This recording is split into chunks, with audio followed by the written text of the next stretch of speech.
은혜로우신 주님, 한 주간 지켜주셔서 감사합니다. 오늘 허락해 주셔서 감사합니다. 이 시간 먼저 어제의 날을 자복하며 회개의 기도를 드립니다. 우리의 신앙을 돌아봅니다. 저희가 믿고 바라는 것이 우리가 지켜낸 율법의 행위가 되지 않게 하여 주시옵소서. 이 세상의 물질과 성공이 되지 않게 하여 주시옵소서. 눈에 보이지 않지만 살아계신 하나님을 믿고 바라보는 신앙을 갖게 하여 주시옵소서. 이 시간 말씀을 전하고 듣습니다. 성령 하나님 도와주시옵소서. 사람의 생각이 아니라 하나님의 생각이 전달되고 선포되어질 수 있도록 도와주시옵소서.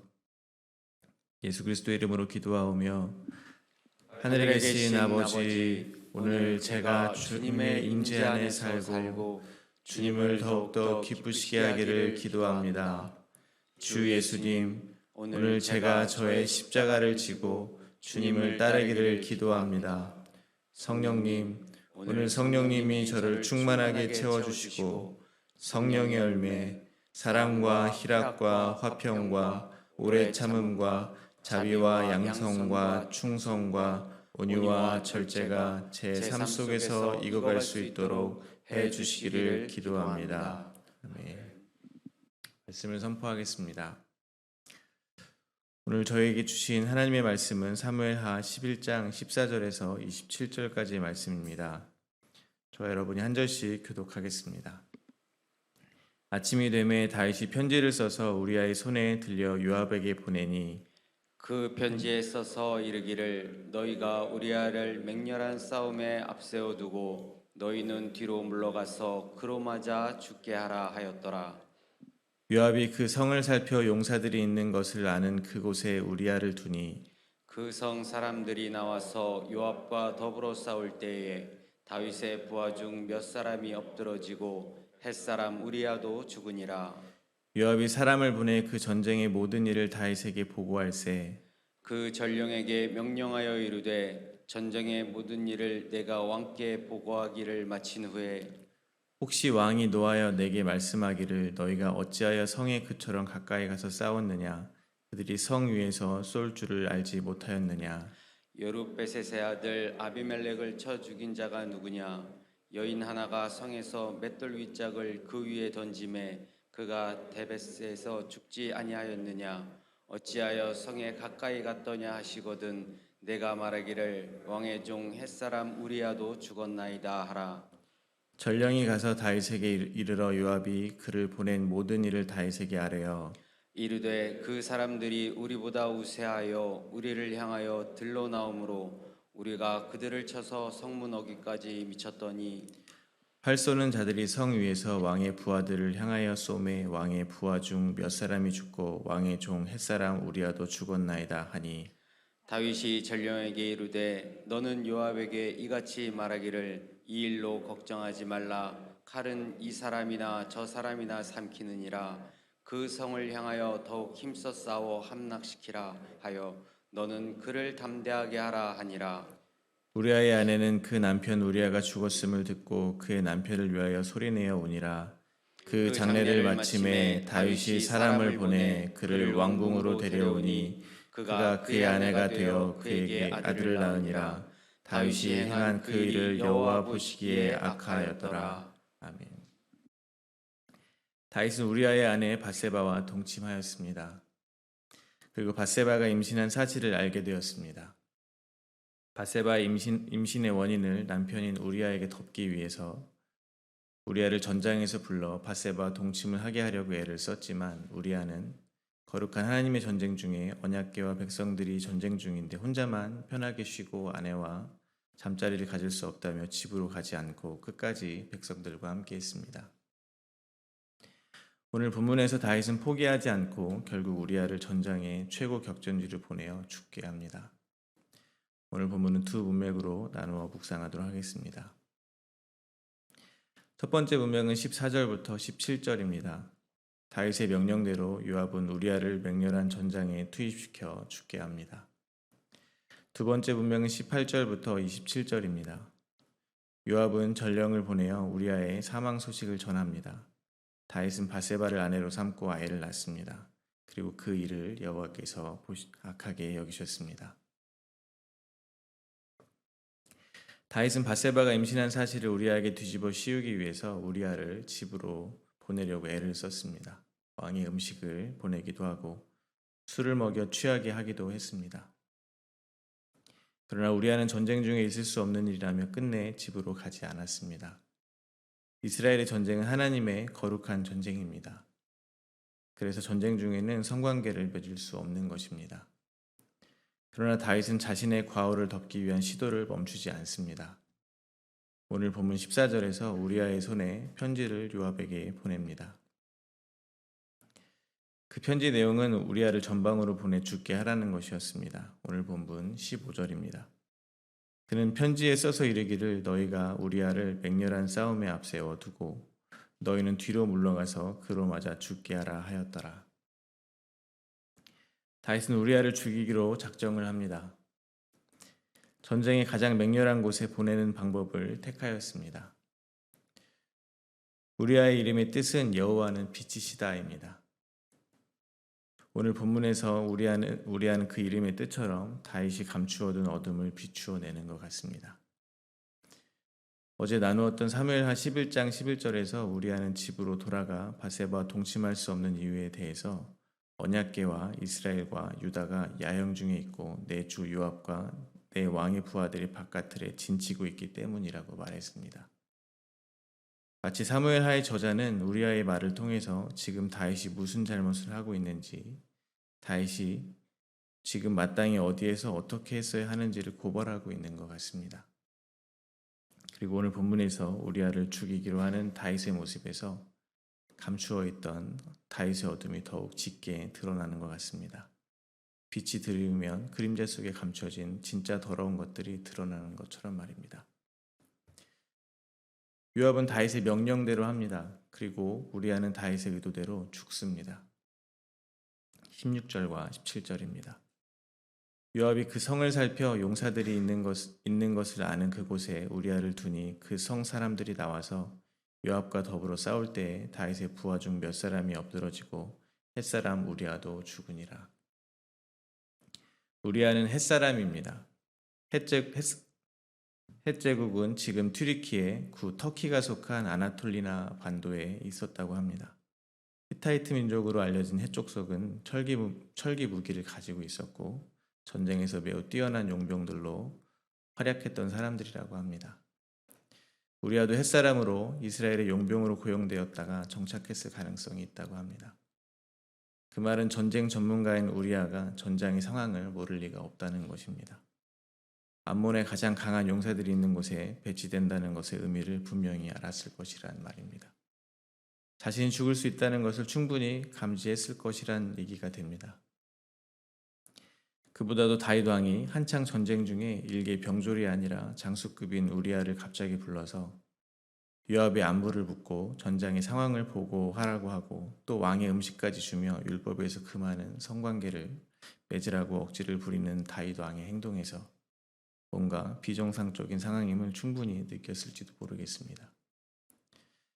그럼에도 우리아는 말없이 명령을 따라 죽음의 자리로 갔고 결국 죽게 된 것입니다. 첫 번째 문맥에서 생각해 볼 수 있는 것은 이것입니다. 다윗의 모습 속에서 확인할 수 있는 성경 속 진리는 다음과 같다는 것입니다. 창세기 6장 5절입니다.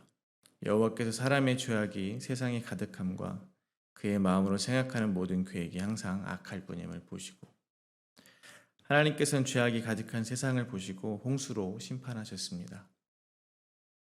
그리고 홍수가 그치고 방주에서 나온 노아와 노아의 가족들이 번제를 드린 다음에 그것을 받으시고 다음과 같이 말씀하셨습니다. 창세기 8장 21절입니다. 여호와께서 그 향기를 받으시고 그 중심에 이르시되 내가 다시는 사람으로 말미암아 땅을 저주하지 아니하리니 이는 사람의 마음에 계획하는 바가 어려서부터 악함이라. 내가 전에 행한 것 같이 모든 생물을 다시 멸하지 아니하리니. 그러니까 홍수 심판을 거쳤어도 사람의 마음이 계획하는 바가 악한 것은 변함이 없다는 것입니다. 노아도 사울도 다윗도 마찬가지라는 것입니다. 사람의 계획하는 모든 것이 악합니다. 그럼에도 불구하고 저희가 성경을 묵상하다 보면 다윗의 신실함을 칭찬하지 않을 수가 없습니다. 때로는 다윗 뒤에서 다윗과 함께 하시는 하나님이 다윗에게 가리워질 때도 있음을 고백하지 않을 수가 없습니다. 다윗의 고백은 정말 사람이 할 수 있는 고백인가 할 정도로 신실합니다. 그런데 너무나도 유명한 자 다윗이 하나도 유명하지 않은 아무것도 아닌 우리아라는 이름 앞에서 그의 계획이 항상 악할 뿐임이 밝히 드러나고 있다는 사실입니다. 저는 시골에서 자랐습니다. 제가 자란 곳은 온통 논밭이었습니다. 논길을 따라서 한참을 걸어서 학교를 갔습니다. 때가 되면 농부들은 모내기를 합니다. 그리고 모든 물에 물을 대기를 시작합니다. 물이 차기 시작한 논을 지나다가 보면 논에 고여있는 물이 아주 맑아 보입니다. 떠서 먹어도 될 정도로 깨끗해 보입니다. 그래서 그곳을 지나다가 장난삼아 발을 담가보면 어떻게 되는지 아십니까? 흙탕물이 한 번에 싹 일어납니다. 발은 진흙에 빠져서 엉망이 됩니다.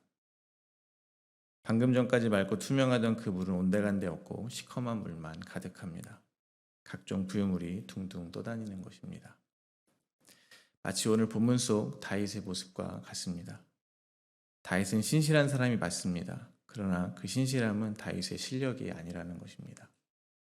하나님이 함께하고 계셨기 때문입니다. 하나님이 버리지 않겠다는 약속을 해주셨기 때문입니다. 다윗이 밧세바와 동침한 건 죄악이 맞습니다.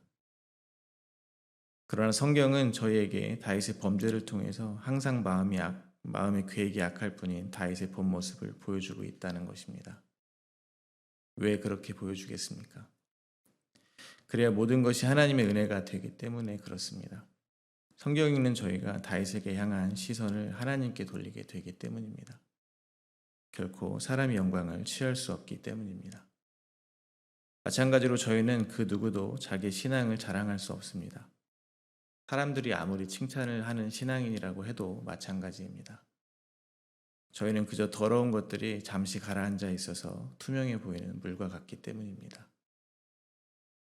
저희가 때때로 죄악을 저지르고 좌절하며 쓰러지기를 반복하는 것을 하나님께서 허락하시는 이유가 있습니다. 저희의 처음 자리, 먼지요 티끌이요 본질상 진노의 자녀인 그 처음 자리를 잊지 말라는 것입니다. 그렇다고 죄를 짓는 것을 당연하게 생각하지는 마시기 바랍니다. 저희 죄로 예수님께서 돌아가셨습니다. 저희 죄로 죽어야 하는 이는 저희 자신이었습니다. 그러나 저희 죄로 예수님께서 십자가를 지셨습니다.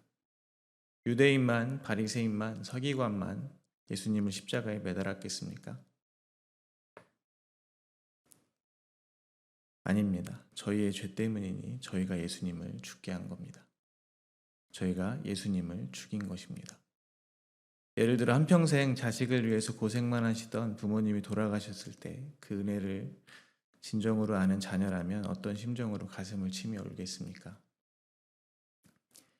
자기가 부모님의 인생을 모두 갉아먹은 듯한 죄책감으로 가슴을 칠 것입니다. 자기가 부모를 죽인 것 같은 심정으로 슬퍼할 것입니다. 그러니까 저희가 예수님을 죽인 죄인 중에 죄인인 것이 맞습니다. 다윗의 살인이 결코 저희들의 죄보다 크지 않음을, 저희가 결코 살인한 다윗보다 의롭지 않다는 것을 잊지 마시기 바랍니다. 그렇기 때문에 저희를 대신하여 십자가를 지신 예수님께서 기뻐하시는 삶을 살기 위해서 저희는 모두 말의 힘줄을 끊는 것 같은 결단과 시도를 하며 살아가야 할 것입니다. 그것이 진정으로 은혜의 무게를 알고 감사할 줄 아는 언약 안에 사는 성도들의 모습일 것입니다. 두 번째 문맥입니다. 요압은 다윗에게 전령을 보내어 결과를 보고합니다. 전령은 요압이 알려준 대로 다윗에게 보고를 합니다. 23절과 24절입니다. 이르되 그 사람들이 우리보다 우세하여 우리를 향하여 들러 나오므로 우리가 그들을 쳐서 성문 어기까지 미쳤더니 활 쏘는 자들이 성 위에서 왕의 부하들을 향하여 쏘매 왕의 부하 중 몇 사람이 죽고 왕의 종 햇사람 우리아도 죽었나이다 하니,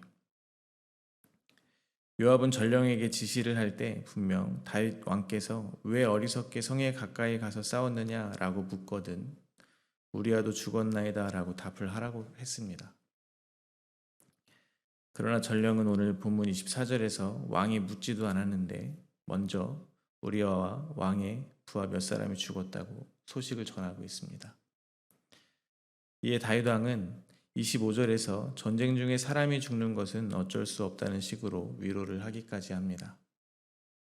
왜 전령은 요압의 명령과 다르게 왕이 묻지도 않았는데 햇사람 우리아가 죽었음을 전했을까요? 당연히 전령에게는 우리아의 죽음이 급히 전해야 할 만큼 큰 의미가 있는 중요한 소식이기 때문일 것입니다. 우리아의 죽음이 전령의 마음속에 가장 큰 비중을 차지하고 있었다는 것입니다.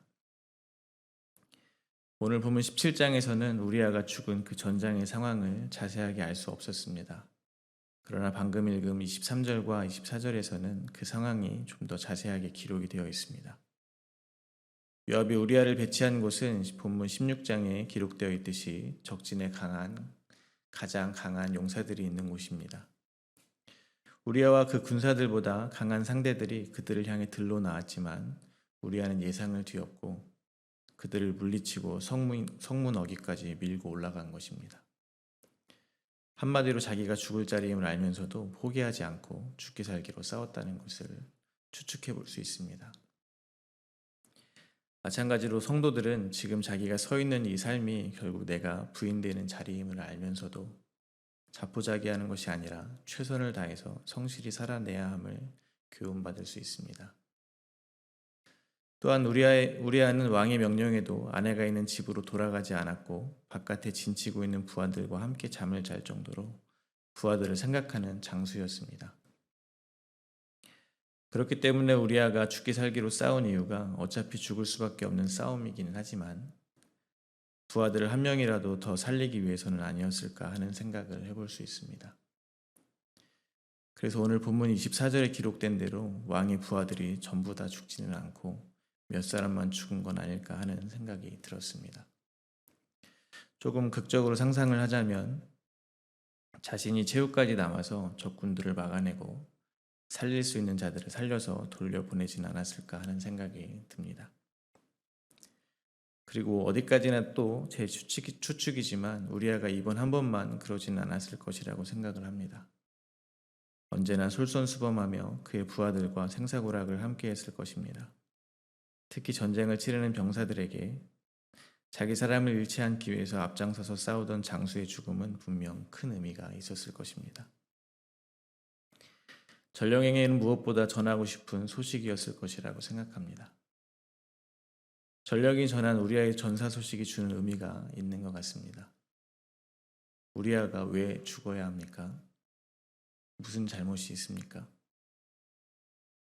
우리아는 이 사건으로만 보자면 죄가 없는 사람입니다. 죄는 다윗에게 있었습니다. 죄 없는 우리아가 다윗의 죄로 인해 다윗 대신 죽은 것입니다. 전령이 전한 우리아의 전사 소식을 듣고 다윗이 죽어야 하는 나 대신 죄 없는 우리아가 죽었구나 라며 회개를 했으면 어땠을까 하는 생각을 해봅니다. 마찬가지로 저희는 어떠한 면에서 예수님의 소식을 전하는 전령과 같은 자들이라고 생각해 볼 수 있습니다. 저에게 예수님의 죽음은 그 어떤 것보다도 의미가 있습니다. 묻지 않아도 대답할 만큼 급하고 꼭 전해줘야 하는 소식이라는 것입니다. 왜냐하면 예수님이야말로 저희를 살리기 위해서 목숨을 버린 분이시기 때문입니다. 왜냐하면 저희가 가장 먼저 그 소식을 들은 사람들이기 때문입니다. 예수님을 믿는 성도라면 교회를 다니면서 가장 먼저 듣는 소식이 예수님이 십자가 위에서 돌아가셨다라는 소식입니다. 수없이 그 소식을 듣지만 어느 순간 그 소식이 본래 죽어야 하는 나 대신 죄 없는 예수님이 돌아가셨다라는 소식으로 들릴 때 성도들은 비로소 자신의 죄의 무게를 깨닫게 됩니다. 자신이 바로 자기의 죄로 인해 예수님을 죽인 자로 살인한 자와 같으며 예수님의 신부로 신랑 되신 예수님만을 사랑하고 의지하며 살아야 되는데 그렇게 살지 않고 세상을 신랑 삼아 세상을 사랑하고 의지하며 사는 가늠한 여인과 같은 사람이라는 것을 고백하고 진정으로 회개하게 되는 것입니다. 이 땅의 모든 성도들은 자신이 죽을 것을 알면서도 도살장으로 끌려가는 어린 양처럼 묵묵히 하나님의 명령에 죽기까지 복종하시어 죄인인 저희가 죽어야 하는 자리인 십자가를 대신 지신 예수님이 바로 당신 대신 돌아가셨음을 무엇보다 먼저 급히 전해야 하는 전령이라는 생각을 하게 됩니다. 저희는 빛이신 주님 앞에서 날마다 어둠으로 폭로당하겠지만 그럴수록 주님의 그 십자가 은혜가 감당하지 못할 만큼 크게 다가올 것입니다. 예수님의 명령이라서가 아니라 그 십자가 사랑이 감사해서 그 소식을 전하는 저희들의 삶이 되었으면 좋겠습니다. 마지막으로 26절과 27절입니다. 우리아의 아내는 그 남편 우리아가 죽었음을 듣고 그의 남편을 위하여 소리내어 우니라. 그 장례를 마침에 다윗이 사람을 보내 그를 왕궁으로 데려오니 그가 그의 아내가 되어 그에게 아들을 낳으니라. 다윗이 행한 그 일이 여호와 보시기에 악하였더라. 우리아의 전사 소식에 밧세바는 애곡합니다. 다윗은 밧세바를 아내로 맞이하고 밧세바는 임신했던 아들을 낳습니다. 그리고 그 일을 주님이 보시기에 악하였다고 주님께서 말씀하십니다. 그러나 이 악한 일을 행한 다윗에게 하나님은 다윗을 버리시지 않겠다는 약속을 지키십니다. 우리아의 아내 밧세바는 마태복음의 예수님의 족보에 그 이름이 올라갑니다. 그리고 여호와께서 악하시다고 말한 다윗의 그 모든 죄악은 자기가 하나님의 아들이나 하나님과 동등됨을 취하지 아니하시고 죽기까지 복종하신 예수님께서 거절하지 않으시고 예수님께서 있어야 할 자리라고 말씀하신 십자가 위에서 모두 담당하셨음을 기억하시기 바랍니다. 말씀을 맺겠습니다. 우리아가 자신이 죽어야 하는 자리인 것을 알면서도 다윗이 죽어야 하는 그 자리에 가서 대신 죽음을 당한 것처럼 예수님께서는 이 땅에 오시는 것이 죽어야 하는 자리라는 것을 알면서도 기꺼이 오셔서 저희의 죄를 대신하여 죽임 당하셨습니다. 저희는 이 복된 소식에 전령이 되어서 가감없이 주님의 이야기를 전하는 삶을 살아야 할 것입니다. 오늘 하루도 저희는 덤으로 얻은 인생입니다. 덤으로 얻은 삶인 만큼 이제는 저희가 사는 것이 아니요 저희 안에 살아계신 그리스도를 믿는 믿음 안에서 그리스도인으로 그리스도의 영광을 위하여 살아가게 되시기를 간절히 소망합니다.